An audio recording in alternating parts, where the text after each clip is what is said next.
Nous t'appellerons Cro-Blanc. Et tu seras le plus grand des chiens de traîneau. Le temps est venu pour toi de grandir. Il paraît que c'est la terreur du Yukon, hein, mon grand? Ah, je croyais que c'était moi, la terreur du Yukon. Toi, tu es un ange. Vous êtes deux anges. Hé, Indien, pour un chien comme lui, je suis prêt à payer. Bonsoir Estelle. Bonsoir Mohamed. Cro-Blanc, film d'animation français contre Ready Player One, donc le dernier Spielberg, le match est inégal. Oui, vous avez raison, c'est pour ça que je veux défendre Cro-Blanc, pas seulement parce que c'est une coproduction franco-luxembourgeoise, mais parce que c'est un très joli film, premier long métrage d'Alexandre Espigares et première version animée de ce chef-d'œuvre, oui, on peut le dire, de Jack London. Alors vous voyez, il y a déjà le dessin, les personnages sont comme peints, il y a des paysages époustouflants, nous sommes dans le Grand Nord américain. Le scénario a été subtilement adapté par Philippe Lioré et suffisamment édulcoré pour ne pas effrayer les enfants. Et enfin, les animaux ne parlent pas. C'est-à-dire que Cro-Blanc est très mignon, mais c'est un chien loup et il reste un chien loup. C'est vraiment une très belle réussite. Donc voilà, on les suit avec plaisir, ces aventures et mésaventures de Cro-Blanc.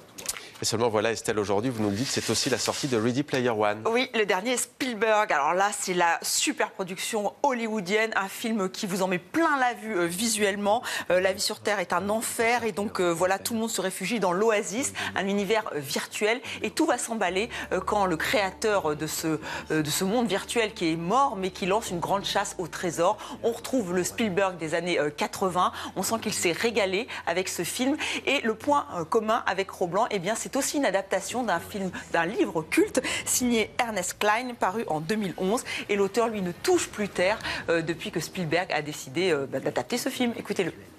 Ça m'étonne encore. 3 ans ont passé depuis que Spielberg et moi on a commencé à travailler ensemble sur ce film et je me pince toujours pour le croire. C'est la meilleure chose qui puisse arriver à un romancier.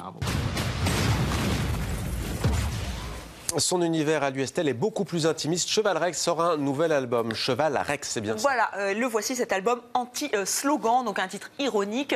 Mais c'est vrai que Rémi Poncé, c'est le vrai nom de Cheval Rex, fait un petit tournant, un virage, une mini-révolution. C'est-à-dire que lui qui aimait bien bricoler sa pop musicale, eh bien, il a décidé d'aller vers d'autres musiciens, même vers un orchestre à cordes. Et c'est un album sous influence, celle de Simone de Beauvoir, puisqu'il a beaucoup lu Simone de Beauvoir quand il a écrit les textes. Il lui a notamment emprunté un titre face au mouvement du cœur et nous avons rencontré Rémi Poncé.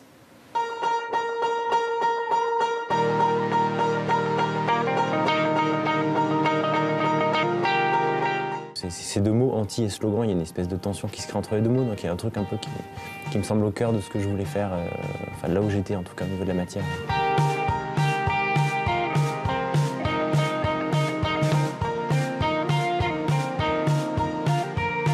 En fait, j'ai toujours très arrangé mes disques, c'est juste qu'avant je les faisais tout seul avec mes trompettes, avec mes synthés, tout était toujours bricolé. Et là, j'ai vraiment voulu assumer ce penchant, enfin me confronter réellement à ça, plutôt que de me dire ok, je suis dans ma chambre mais je rêve d'un orchestre, je suis dans ma chambre mais je vais aller me confronter à un orchestre réellement. Donc c'est presque des choses que j'avais à me prouver à moi en me disant ok, je suis capable d'aller me confronter à des choses. Du silence seulement, non tu n'as pas d'adversaire. Juste un visage en gros plan, qui est ton seul adversaire. Enfin, ce disque parle beaucoup de ça, en fait, du combat qu'on a contre soi-même, de dire ok, essayer de correspondre le plus avec ce qu'on veut, ce qu'on rêve d'être. Là, il y a vraiment ce pas qui est franchi. Et je me suis dit, ok, je m'assume, mon rapport au monde est défini uniquement par le fait que je suis musicien et auteur, je veux écrire. Et donc je fais. Mais ça a été une lutte. Moi face au mouvement du cœur. Moi face au monde et ses lueurs. Bah, j'arrive au texte vraiment par la musique en fait. Sans musique, l'élan. Il y a des choses que je note comme ça, mais de façon très furtive et qui se retrouvent ensuite. Mais c'est vraiment la musique qui génère le désir d'écrire sur telle ou telle chose. J'ai besoin d'arranger les morceaux, d'avoir une orchestration déjà pour me dire ok, c'est les textes que j'ai finis quand les morceaux étaient déjà tout enregistrés en fait. Donc j'ai un rapport à l'écriture qui passe quand même par la musique.